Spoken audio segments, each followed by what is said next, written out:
such a limited time for you, we're going to let everyone here in the audience uh, ask you some questions for themselves. If anybody does have any questions for the senator, go ahead and talk.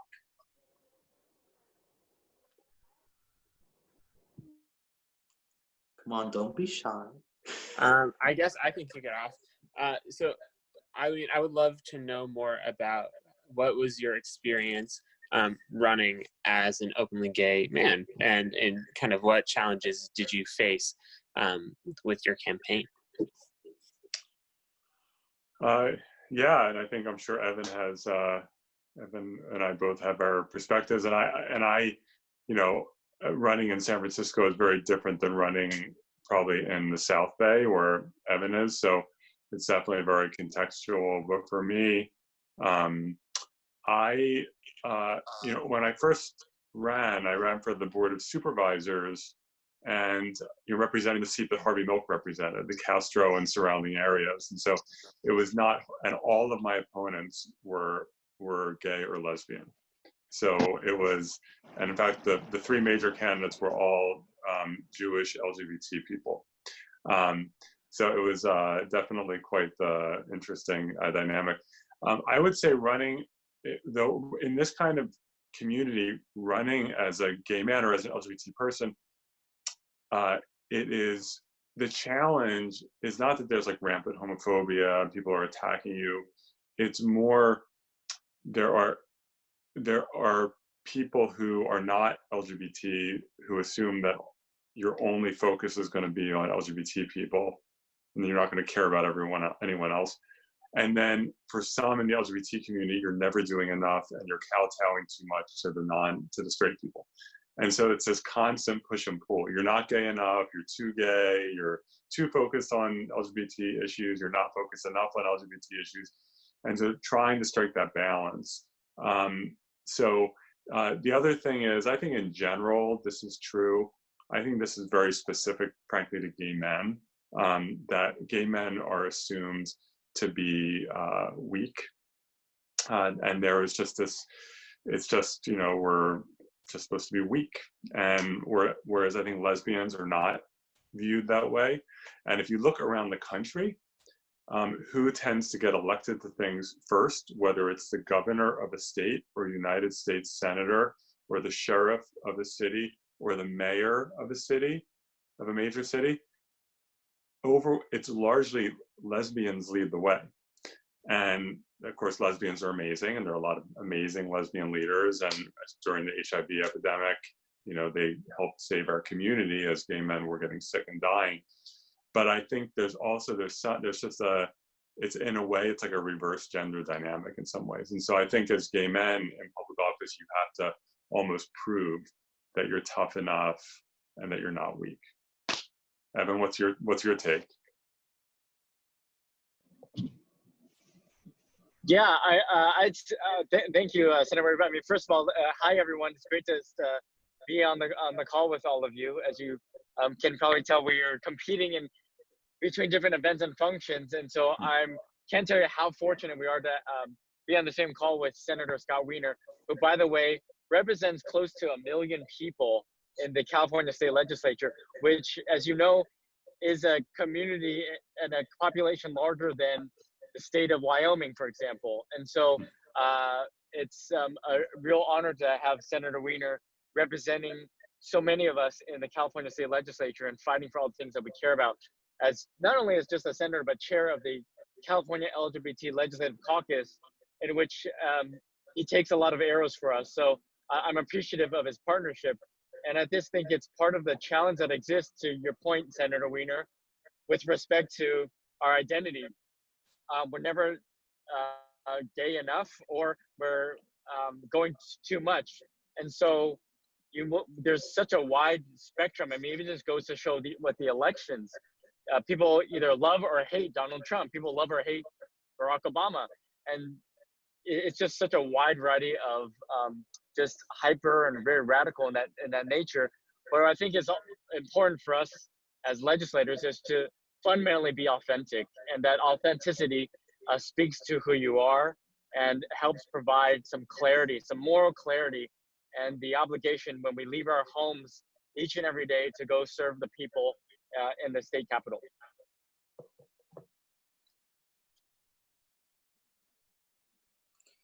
And we are very, very grateful for that service, of course. And, you know, Assemblymember Evan Lowe pointed out that, Senator, you are the chairman of the LGBTQ Legislative Caucus here in California. So can you talk about what are your responsibilities as the chairman? Yes, and Assemblyman Lowe is being modest because he actually preceded me as chair for a few years and handed off the baton to me. And Evan actually really transformed our caucus, turned it, really grew it financially.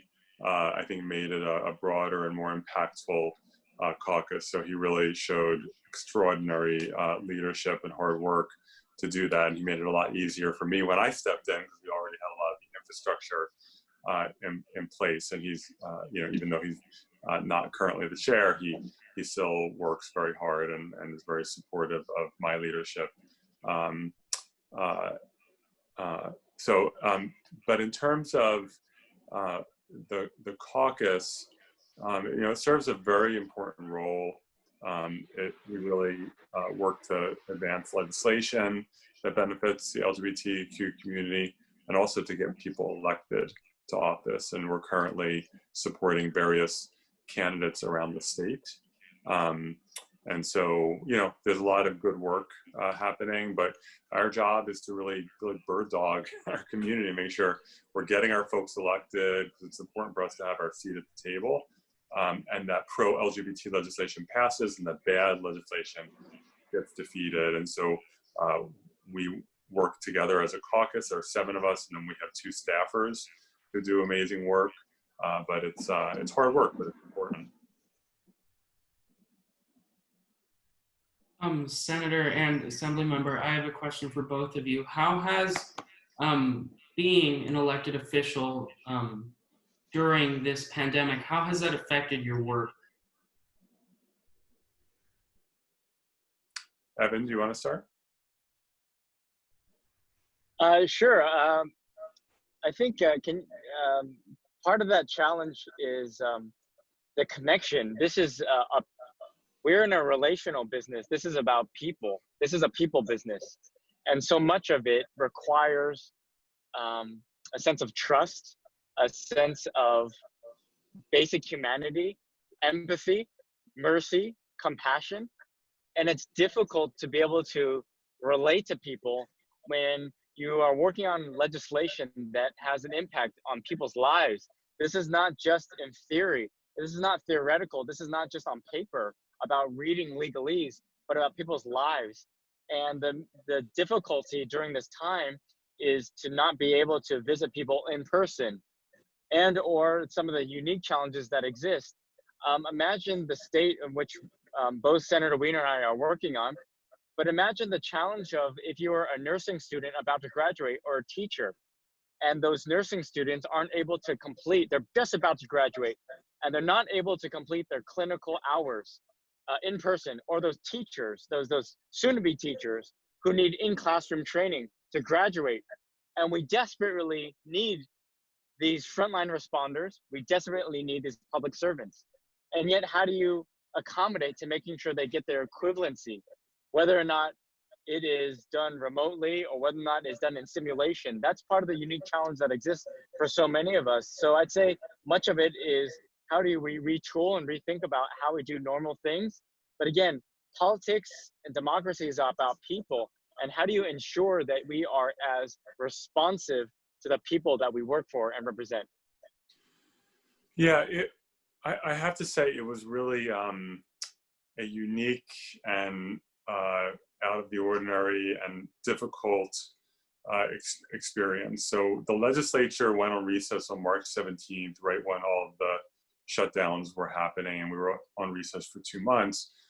And so I was at home, just at my place in the Castro, but it was incredibly busy because our job shifted away from legislating temporarily and focusing on supporting the community. So my district staff, as well as my capital staff who pitched in, we focused just exhaustively on helping people who were struggling to get unemployment, who had trouble getting food and needed help there, people who were concerned that they were going to get evicted because they couldn't pay rent, people who, seniors who were homebound and weren't sure how to get food delivered, so they didn't need to leave their home. And we were spending, our time really focusing on those needs. I also viewed it as my responsibility to push out accurate information. And so I probably did 20 or 25 digital town halls on Instagram, Facebook, Twitter, on Zoom, town halls that I hosted, town halls that other people hosted, and just trying, and sometimes I would just go on Instagram Live or Facebook Live just with updates, with data and information, and frequently asked questions, and just trying to push out information. And what I found was, on these like live town halls that we would do online, the attendance and participation was off the charts. Just thousands and thousands of people would be there for at least part of it, because people were hungry for information. People were scared, people were concerned, they wanted information, and it was reassuring to people when they would see that their elected leaders, myself or others, were there and were interacting and answering questions. I also, I do my own social media, and including the messaging. So if you message me on social media, I'm the one responding to you. And I would have just a large number of constituents. Most people would contact my office, and my amazing staff would help them, but a lot of people would just message me. And I would be on the phone with constituents or with small businesses who were wondering if they had a future. And it like went back to my roots as a neighborhood and community activist, where you're just working with people all the time. So I found that it was very hard, but it was very, very rewarding. So yeah.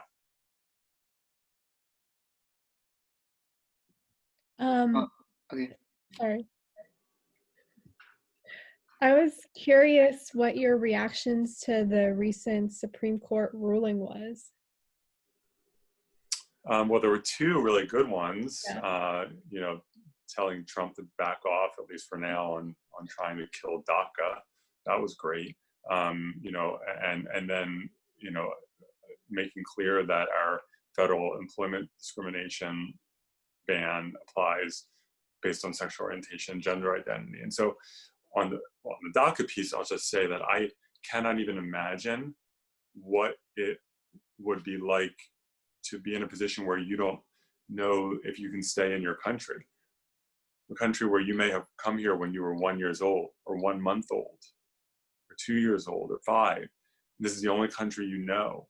You might not even speak the language of the country that your family came from. That you're truly, an American. I mean, it's just, and that you might get kicked out because you have this maniac in the White House who says he supports you, but really doesn't, whose actions are inconsistent with his words, and you have to rely on these court decisions. And so for me, I was so happy that the Supreme Court at least gave this temporary reprieve. But for someone who that's their life, about whether they can stay in their country, the only country that they knew, I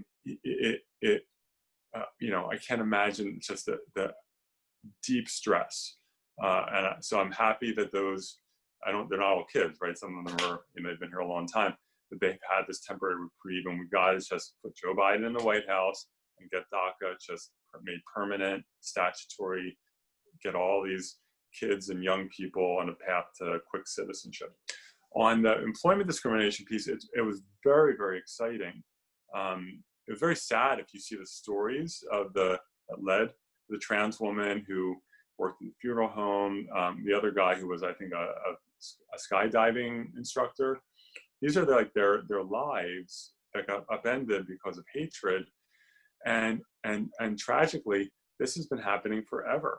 There's a perception. Actually, one of my Republican colleagues in the Senate came up to me on the Senate floor the day that announcement was that Supreme Court ruling came out, and he said, "Isn't that already the law?" And I didn't know how to respond. I said, "No, because your party wouldn't let it be the law. Your party has blocked this in Congress forever." But I think a lot of people in this country just assume you can't discriminate based against LGBT people. And in California, that's true, but in most states, it's not.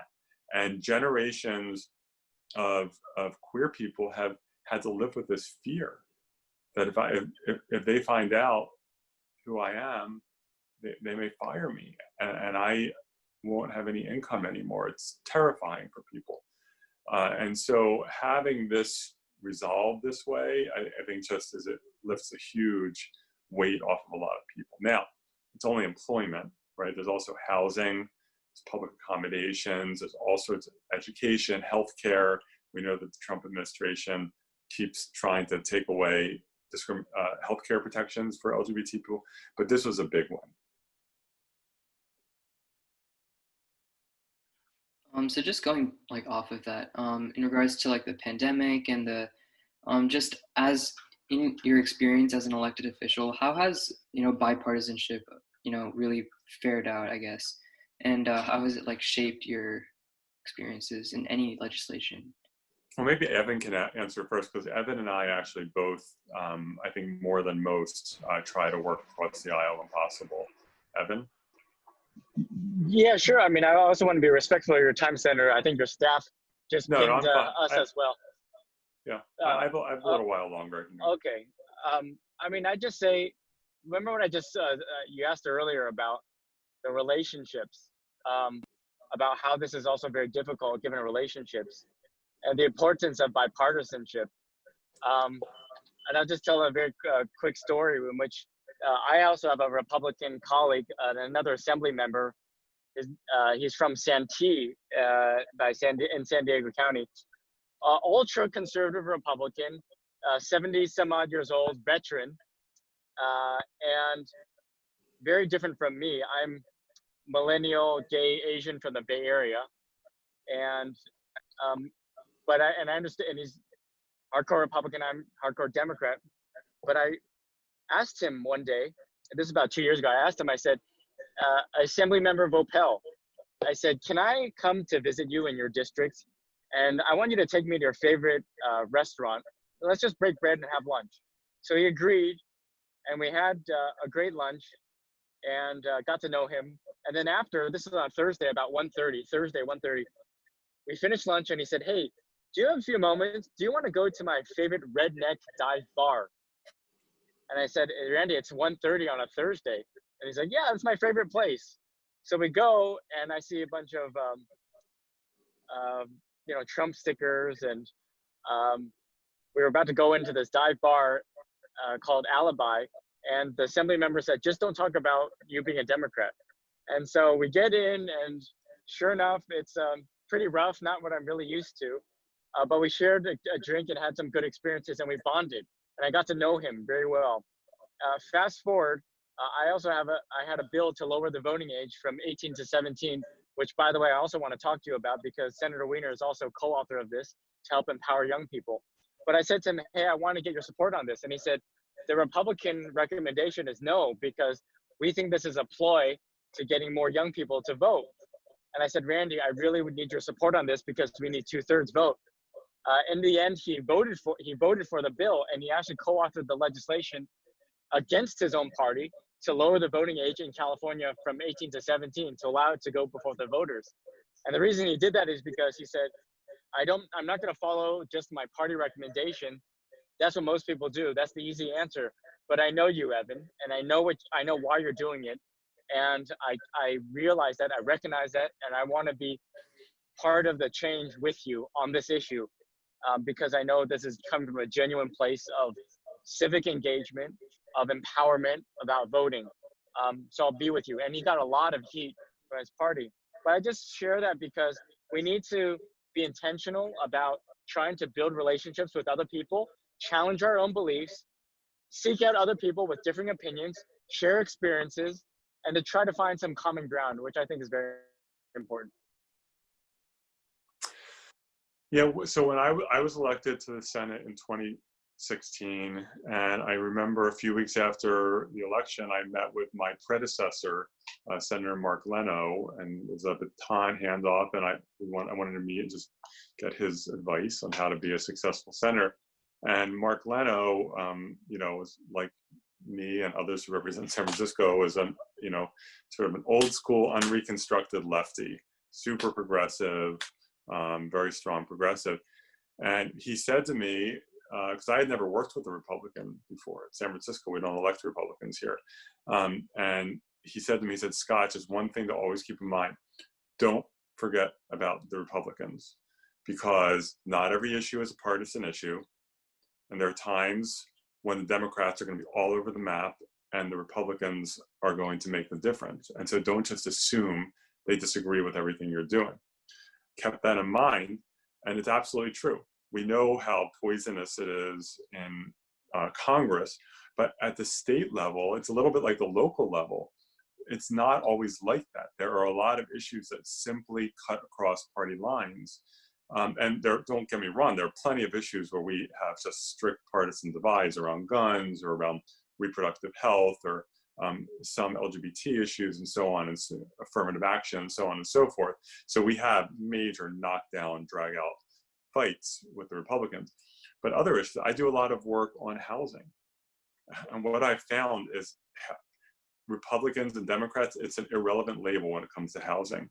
There are NIMBYs in both parties, and there are pro-housing people in both parties. And you can go to a suburban area that's all that has Black Lives Matter signs everywhere and Bernie Sanders signs everywhere, but they're super opposed to all housing.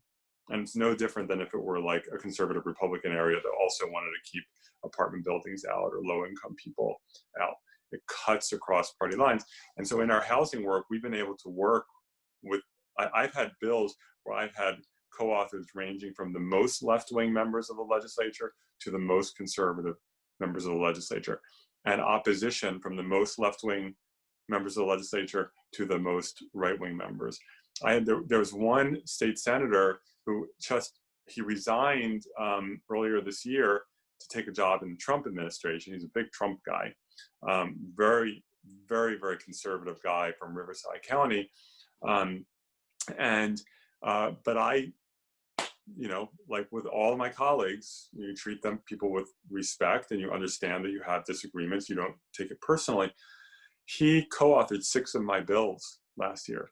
He co-authored one of my major housing bills. He co-authored my bill to allow pharmacists to provide PrEP and PEP to people to prevent HIV without a doctor's prescription, and Evan played a key role in helping us pass that.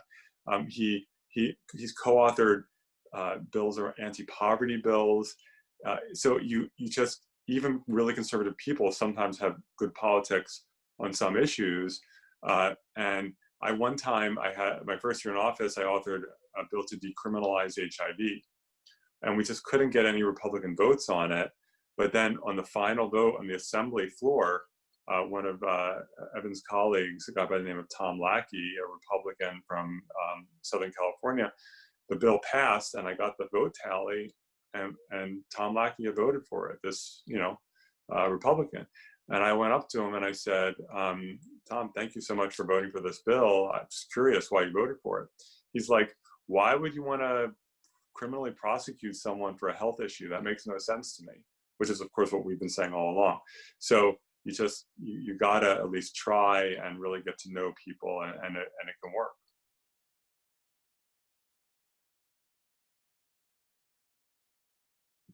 So, sorry, go ahead. I was just curious, because we're talking about this idea of, not sticking by party lines necessarily and just being open to all ideas. Other than the fact that Joe Biden is a Democrat, what attracted both the senator and the assembly member to supporting him? Well, I'll be just the full disclosure. I was a strong supporter of Kamala Harris. I think she's amazing. I've known her for almost 20 years. I think the world of her, so I was a strong supporter of hers. And after she dropped out, I endorsed Elizabeth Warren. Vice President Biden wasn't one of my top two choices. But what I will also say is, I cast my first vote for president in 1988 when I voted for Mike Dukakis over George Bush Sr. And we got our rear ends handed to us in that race. But then 4 years, later, Joe Biden, and I think Joe Biden may have run. He's run a few times. So Joe Biden, for me, growing up, and I'm from the Philadelphia area, southern New Jersey, it's just like a half an hour from Delaware. So Joe Biden, going back to my time as a teenager in the 80s, he was someone who was just part of the Democratic Party pantheon of national leaders. So I've always had a lot of respect for him, and I've always just liked him. And my parents love him. My parents just adore him, and they're around his age too. So he's definitely like very much the same age cohort. And so I, once it was clear he was going to be the nominee, to me it was a no-brainer to strongly support him. He's someone who I think has evolved on a number of issues, and I know we all in politics, if you're in elected office for a long time, there are issues that are going to evolve, and then you're going to get beaten up for what you did 10 or 20 or 40 years ago. And the sign of a leader is not that you were perfect the whole time, or that or that you were 30 years ahead of your constituents. You don't get elected sometimes if you're 30 years ahead of your constituents. You may, but you may not. But the question is whether you can have introspection and evolve and say, okay, my politics were more conservative. If you're Joe Biden, his politics were more conservative on criminal justice issues, 20, 30 years ago. And he did some things that today that I disagree with. I'm sure you all probably do too. But he's acknowledged it, and he now has had that evolution. And so that's, I don't like this whole purity thing, that if you ever did something that I disagreed with even 20, 30 years ago, I don't care what you're saying now, it's not pure enough. And so the people who didn't support Hillary Clinton 4 years ago, or don't want to support Biden now, it's like, okay, well, what do you want? 4 more years of Donald Trump? And Joe Biden is a good man who is he's one of these people, and I think he has the personality and the character that he's going to want to just help fix what Donald Trump broke, and improve, restore our standing in the world, restore civility, in the country, and I think he can do that.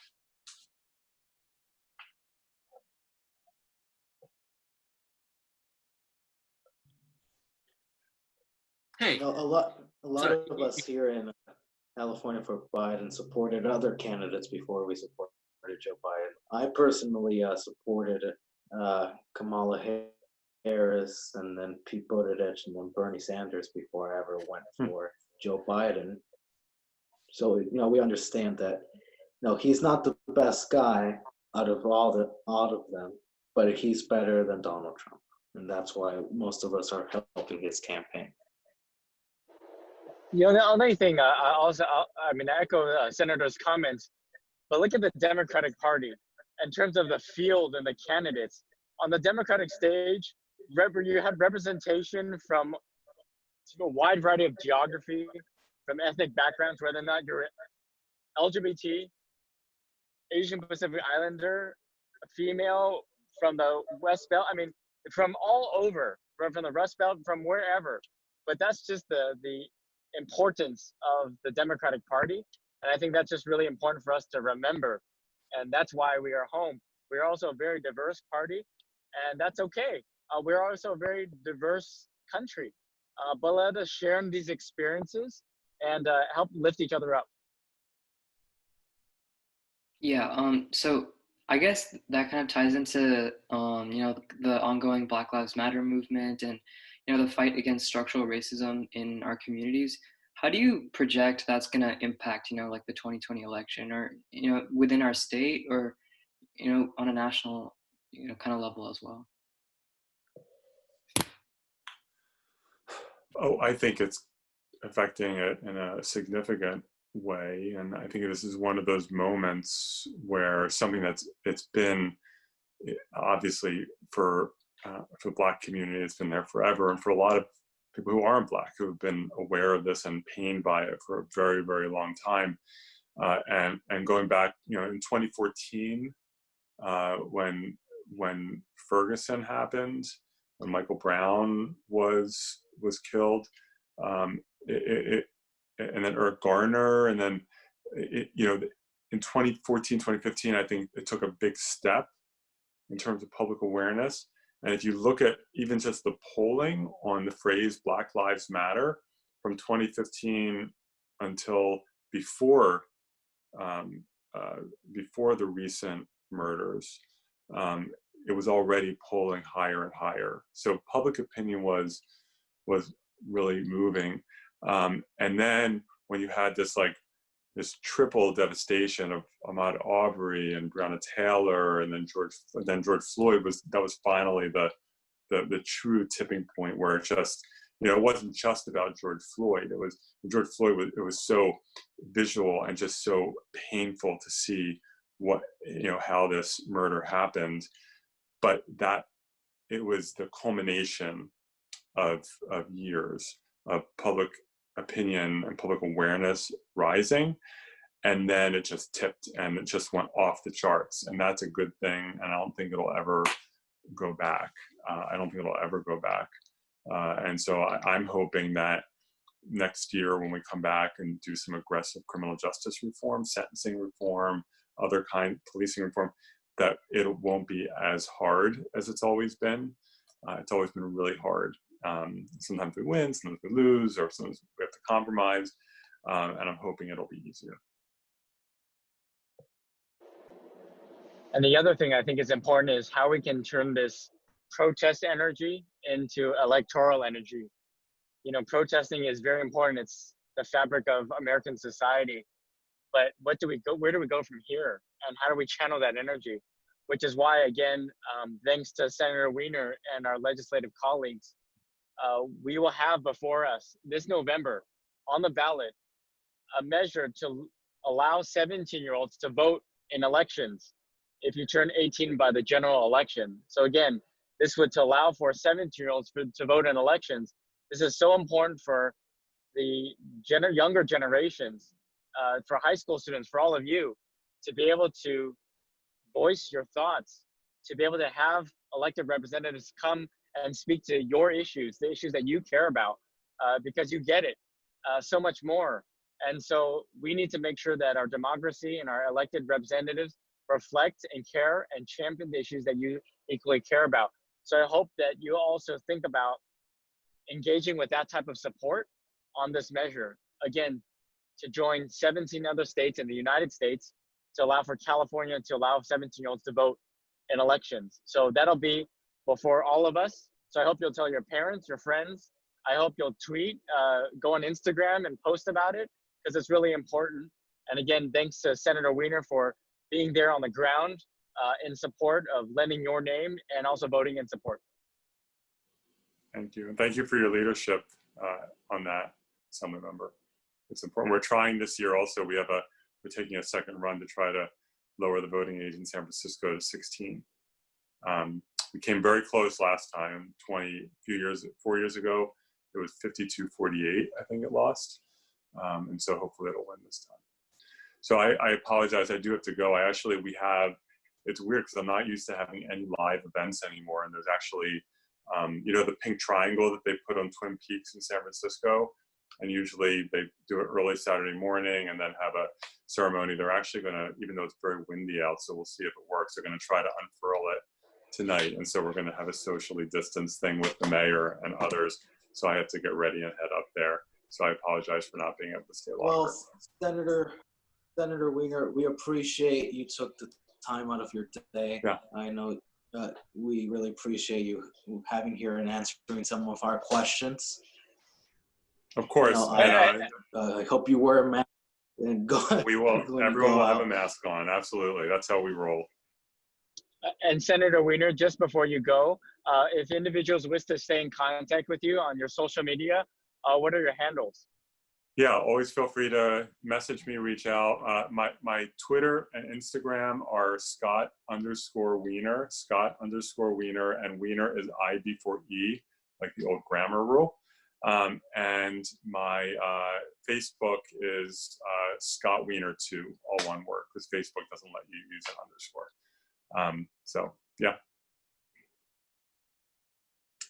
Well, thank you very much, Thank Senator. you. Thank you very much. Good Have luck in your re-election. Thank you. Appreciate it. Thank you. Good Have a good evening. Bye-bye. Bye. Well, that was very interesting to have our elected official here. Now that leaves us with Assemblymember Evan Lowe. He's still in his car, so if anybody still has any questions for the Assemblymember, I don't know if he would be happy to answer some questions. Assemblymember, I know you were involved in Andrew Yang's presidential campaign. So I'd like to ask you, what were the biggest takeaways you got from that in your capacity in his campaign? Yeah, thanks. As you mentioned, I was serving as the co-chair for the national campaign co-chair for Andrew Yang's campaign. And of course, I was very moved by this notion about what he was known for, universal basic income, to make sure that everyone is entitled. We have an obligation as a country to make sure that we all have a basic income of $1,000 a month.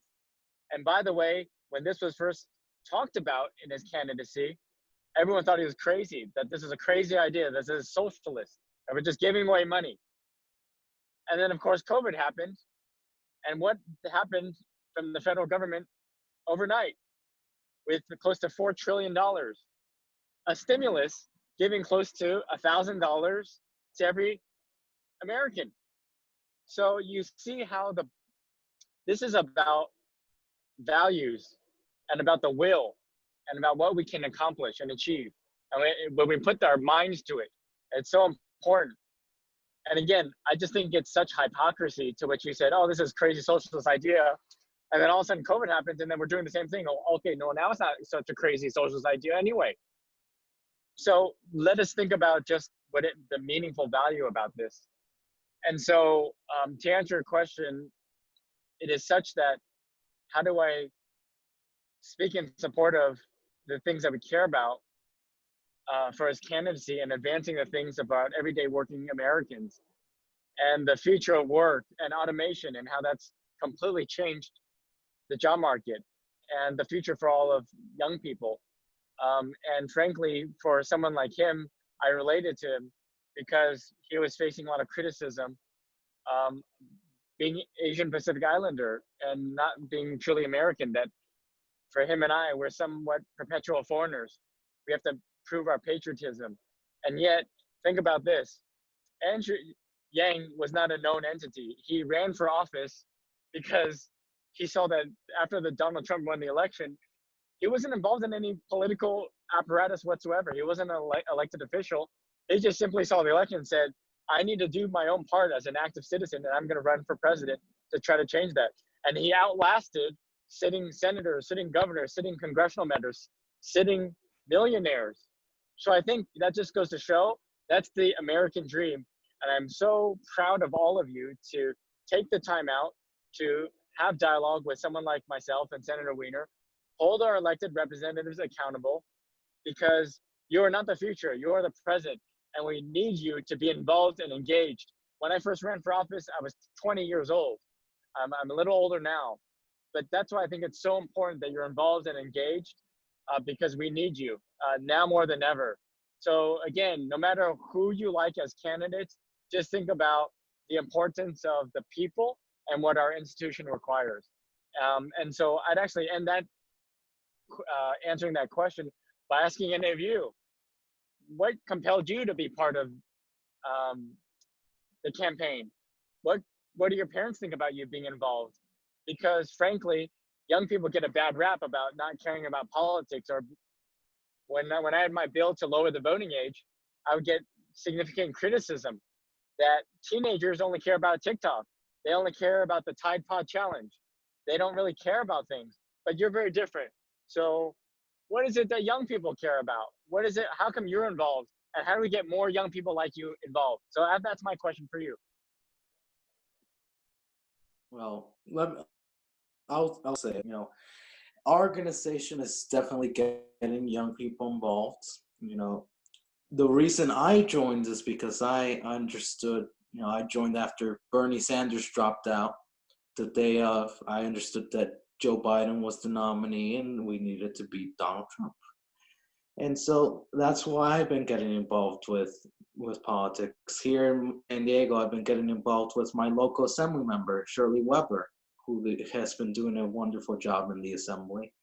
And with my, and helping, your colleague, Tom Gloria, get elected mayor.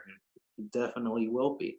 My parents think I'm crazy because I'm dedicating all this time to a screen basically and not spending enough time with them, which I understand their concerns. But I just really want to be involved. Yeah, I mean, I guess for me, it was pretty much the 2016 election.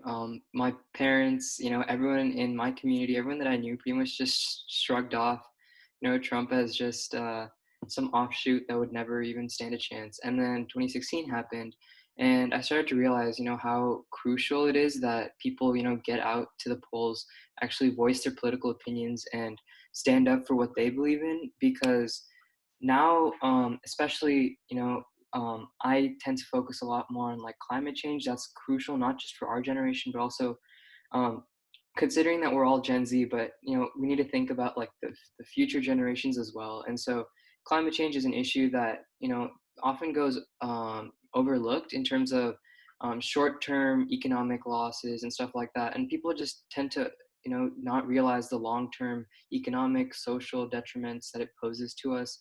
And so just being able to create this change in a local community, but also stand up for something that I believe in is just something that really compels me to like stand up in a political sense. For me, what my drive is, well, so I'm from Redwood City, California, which is pretty close to your district, assembly member. For me, a lot of people here aren't too involved in politics. And a lot of those who are that are my age are typically very far on the political spectrum to the left. I kind of stand out when talking in politics with my friends because I consider myself more in the center. And so that's really what got me started on this. I wanted to help educate my friends, not to change their views, but to really help them know what they're talking about, what they believe in, because I think it's important for everybody to have a concrete political opinion and be informed about it. In regards to what my parents think about it, just like Leo's, they think I'm crazy. They think, this kid is spending so much time doing this. But, in our organization, we've done so much. It may not seem like much, but really we've done a lot that's really significant. We're gaining members like crazy now. We've raised, I don't want to brag about this, but we've raised over $10,000. We're really advancing our goals and helping out Vice President Biden in his campaign in the way we can. So, yeah, that's my bit. Yeah, just looking at all of us, our organization has a really diverse following. And, I know for a lot of us, not just speaking for myself, that politics are personal because of that reason, especially in the Trump era. It really took out a lot of closeted racism we've seen in our neighbors and people in our cities. And so I just think it's really personal for a lot of us because I'm really proud of how diverse this coalition is of high schoolers here.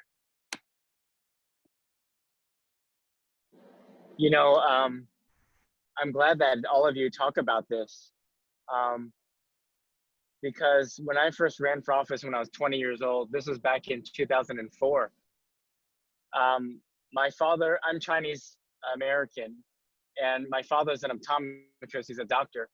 And just like a good Chinese boy, I was supposed to become a doctor, lawyer, or an engineer. And so my parents also too thought I was crazy. and they didn't like what I was doing.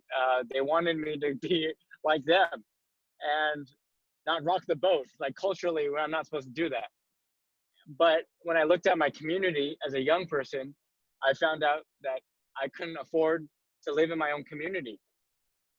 And even if I worked hard, I mean, the cost of living, as you know, this housing is so expensive, rent is so damn high. And so, but that's not fair. I lived up to my end of the bargain. I'm getting educated. I was told by American society that as long as you get educated, go to school, you'll get a degree that'll be sufficient enough for you to become a productive member of society. And that'll be, you'd be to attain the California American dream just like everyone else. But you can work full time and still not be able to afford. In my community in Silicon Valley, one needs to earn $275,000 to afford a single family home in my community. And I served as mayor of the city of Campbell before, is my city I live in, and I could not afford to live in the community that I represent. Just remember, think about that. As a state legislator and as a mayor, I cannot afford to live in my community. But don't feel sorry for me, the politician. Think about everyday people. And what does that mean for you and your generation to which you're living up to your end of the bargain? So we need to reform the system to say, we need to be setting you up for success, not for failure. But right now, you're set up, the system this cards are stacked against you because of people like Donald Trump. And that's why we need a people-centric democracy to ensure that we restore active citizenry and making sure that the system works for all of us. That's what's so important. And by the way, in my community, I also have Apple, Netflix, eBay, one of the most valuable companies in the world, and they need to be paying their fair share. Because by the way, where do they get their pipeline of workforce? From public institutions like UC Berkeley, San Jose State. So it's important that we reframe and speak truth to power. I also say too, that I got involved because when I ran and I served as mayor, as an openly LGBT person, I could officiate a wedding and sign the documents officially as government, but I couldn't get married myself because marriage for me was not legal. Marriage equality was not legal because of Proposition 8, in which California citizens eliminated the rights of same-sex couples to marry. And I could host a blood drive on City Hall property. The Red Cross asked me to host a blood drive. But as an openly gay person, I cannot donate blood. There was an FDA ban on gay men donating blood since 1983, a lifetime deferral. So when you think about these really screwy and discriminatory practices, we have to speak truth to power. And that's why I'm so excited about you as young people, because you get it. You get the environmental change that we hear now. This is historic record climate change, and that's not right. And we hear about firearms, and what are we doing about all that? Because when I was growing up, we didn't have these active shooter drills. I had fire drills. So this is why you need to hold us accountable. And that's why I'm so passionate about reframing the structure to empower you to be able to voice your opinions and vote so that you can hold us accountable and make the change that we want to see.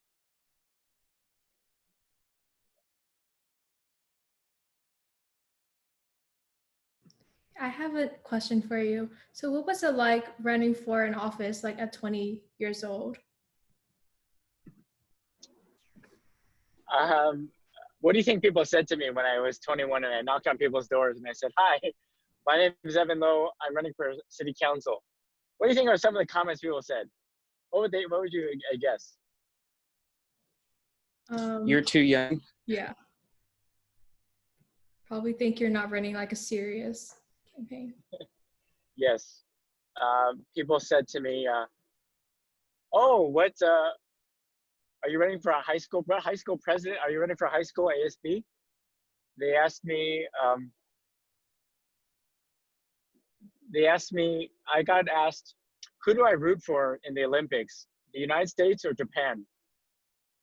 And as I mentioned, I'm fourth generation Californian, but yet I'm seen as a perpetual foreigner. I'm 2 generations more native to my community than the sitting mayor was, who is second generation Italian, and I'm 4th generation, born and raised in my community, but yet I'm not truly seen as American. I had people say, "I have shirts and ties that are older than you." And it just goes to show again the type of mentality about young people that there's not the age of maturity. And so that's why, again, I'm so impressed by all of you by having this dialogue, because we need to change the hearts and minds of so many people and help ensure that you are active and that you are actively participating, because older generations are very dismissive of you, and we need to change that framework. And that's why hopefully a call to action would be to your networks. If you can, please communicate with me and others on Twitter, on Instagram, on Facebook. Add us, communicate, talk to us about what you care about, and make sure that we are speaking to the issues that you care about.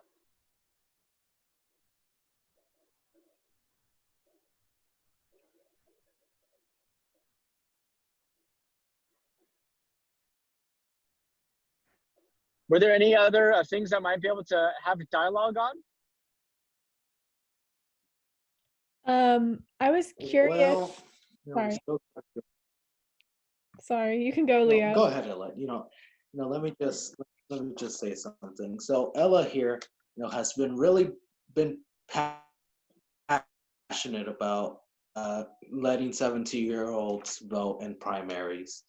She's very supportive of ACA 4, I believe. She even testified before the assembly in a committee. So I'm going to let her talk about that. Yeah, so since 8th grade, I've been passionate about ACA 4, which Evan Lowe recently became a co-sponsor of, which is incredible.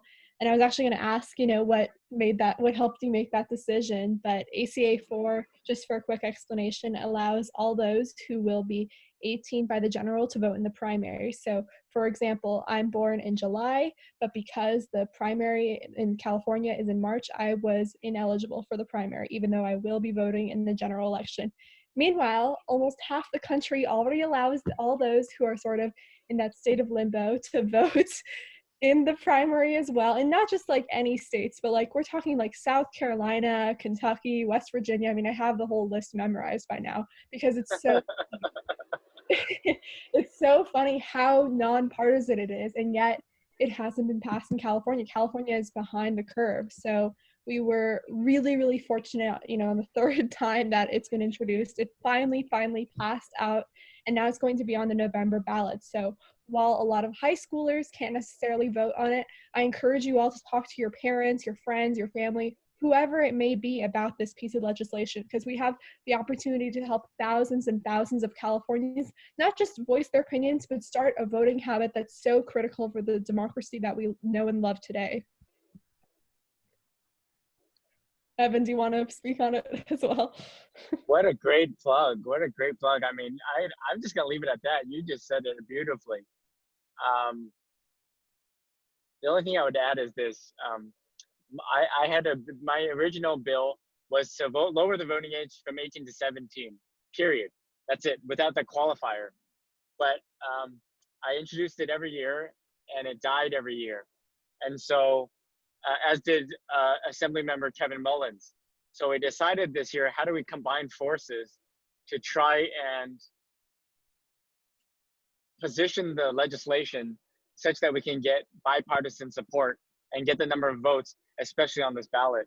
And so that's why we were successful this year, because we combined forces and we said, let's do what we can do. Let's try to get what is the art of the possible. And that is what we want to do. You're absolutely right. 17 other states already have this. Majority of them are red states, by the way. And it's about increasing democracy. But again, if you can help, take a look at my Facebook page. It's just Evan Lowe, Facebook. And I just posted about it. And you can see all of these haters, these complete haters who are saying this is the leftist agenda, or that young people's minds aren't mature enough to make decisions. And so what we need is a balanced approach. So I'm begging of you, please go on my Facebook page and comment and talk about why this is important. And when you have an opportunity, share that article, ask others to share it and talk about what's going on. Not just people on this call, but also all of your friends, and tell the story. and ask your state representative to do a Zoom with your high school campus leadership and talk about these issues and how you can participate. This is an amazing movement. This is about people powered. And if we can turn all of this energy, especially with this Black Lives Matter, to turn all this energy into social justice and representation, imagine the incredible, uncanny change we can see. Yeah, and just to add to that, with all those negative comments, you'll find these negative comments anywhere ACA4 is mentioned. So when I was featured on a Now This video, and it was an incredible experience, literally one of the greatest things I've ever done. But reading the comments on that video was such an eye-opening experience, because you have no idea how damn critical, negative, and just almost ignorant some people are. So what my friends did for me, because I was getting a little bit bummed with all those comments, was they used to respond to them and just basically, talk about how there's legal and constitutional precedent, and, not to criticize my acne, which some people did on that video. But in all seriousness, there is really substantial opposition, even if it does seem like a pretty normal piece of legislation. So that's why I really encourage you to read those articles, watch the videos, and talk with people about it, because the majority of the people that are going to be voting on it aren't going to really remember what it felt like to be 17. And some of them might not even know about what this is all about, because a lot of people will assume, oh, it's just lowering the voting age, which is a mischaracterization of the legislation as a whole. So please talk to people about it. I've been sending out emails to family members and friends and journalists, just to make sure that people understand what this is about. So, number one, first of all, you're famous. You're internet famous, because I remember seeing that amazing documentary, that clip from Now This. So thank you for that. Number two, this is going to be on the November ballot, and we're going to take this in all 58 counties. And so, to the extent possible that you can help write letters to the editor and getting the conversation going, that's going to be critical. If places like Virginia and Ohio and Tennessee and other places, or some of these other red states, can do it, we're California. Of course we're going to do it. By the way, Speaker Pelosi says she supports this lowering voting age to 16. So again, we have graphics. We're going to make a campaign out of it. We're going to put all of our coalition together, and we're going to make some significant change. But we need you. We need you involved.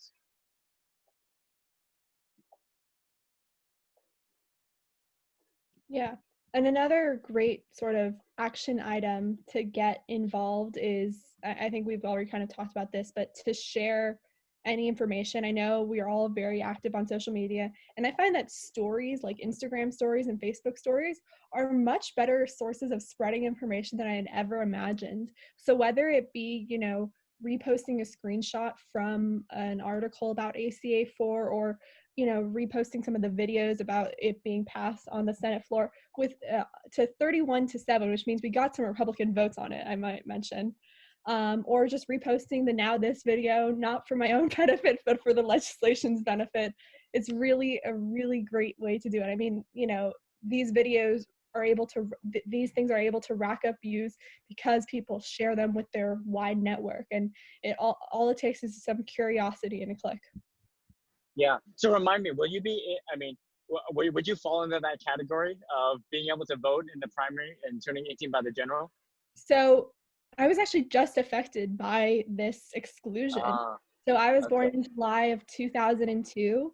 And when I found out about this in 2016, I was obviously mad. I thought, I have an opinion, I know what I want, and I want my opinion to be shared, because the primary election is becoming so important nowadays. I mean, we see it with, the 17 Republican candidates in 2016 and the 25 or so Democratic candidates in 2020.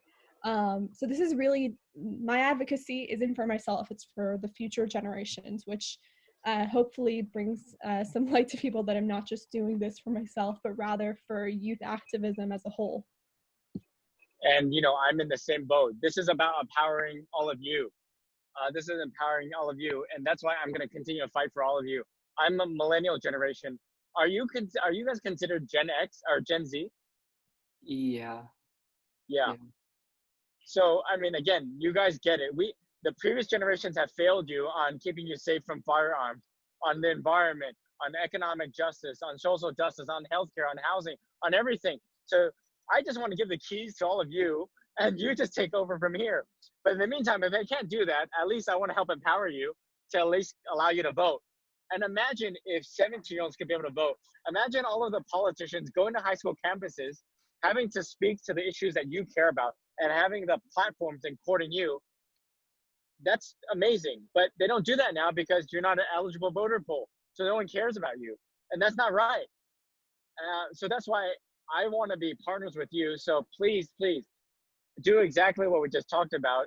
Post on social media. We have the graphics for you to share. Write letters to the editor and ask and demand more of your respective state legislator, and talk to them about how they can help empower Gen Z. Yeah. Something else I also want to mention is your advocacy for young people doesn't have to just be ACA4 specific.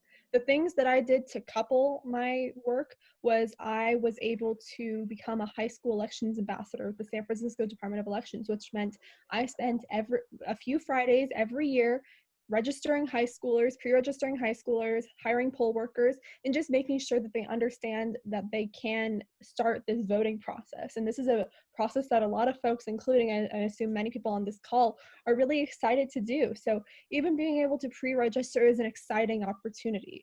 So you really have to make sure that whatever you're doing it on multiple fronts. You can't have, one line of advocacy, because it's just not going to work out, not going to be as effective especially when we have so many tools at hand, especially with social media nowadays.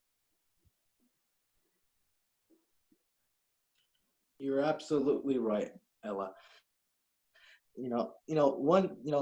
Assembly member, you're right that our generation does have the capacity to change things. I think the most proud and the most recent political related thing about our generation did was the Trump Tulsa rally. To register to go to that rally, just to have empty seats at Donald Trump's rally, and nobody showed up, and it was just like a couple 6,000 people. And I think that's the most proud moment of our generation so far. I know our generation's going to do a lot more than any previous generation. Yeah, that was beautiful. That was beautiful. Right. Well, if there's any final things, it looks like I'm just about to head to a destination. So if there are any other final comments, not only questions but comments, or things that I should know, or things that I should be doing to help amplify your voice. I feel like this is a long shot, but if there are any of your colleagues that are interested in, talking to us or having something similar to this, that would be awesome if you could maybe spread the word a little bit. Great. Do you have is there like a Facebook group page too, or something like that, or something that there can be interaction from us? We have an Instagram account, which is CAHS for Biden. I believe we have a Facebook, but it's not very active. We also have a Twitter. Leo can probably send that to you if you. Yeah, if Leo can just add me, so I can add you back on that, and then that's how we'll be in contact for sure. All right, I'll just follow you on Instagram. How about that? Because I think that's the social media platform we use the most, to be honest. Yeah, for sure. Mine's aim high, get low, and happy to continue to ask other people. And I want us to stay in contact, so please individually add me too as well, so that we can stay in touch. And as there are opportunities, as was given, as I may have mentioned to you earlier, I was the national campaign co-chair for Andrew Yang, and then when Andrew dropped out, I was California co-chair for Pete Buttigieg. So we're very much involved in this engagement and activism.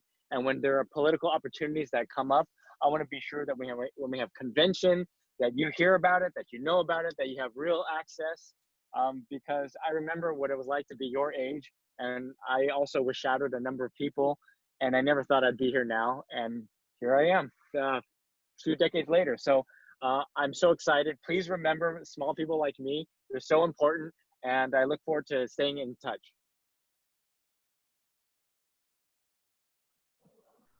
Thank you Right, so Assembly much. member. If you could get Andrew Yang or people that you hosted an event with us, we would love that. But well, that was a very fun event, everybody. I hope everyone enjoyed this. Getting to talk to these elected officials. And Yeah, for sure. I think that's it. We ended early, actually, 20 minutes early. So Thank you so much. Thank you, Sarah. everybody. I think we Yeah. should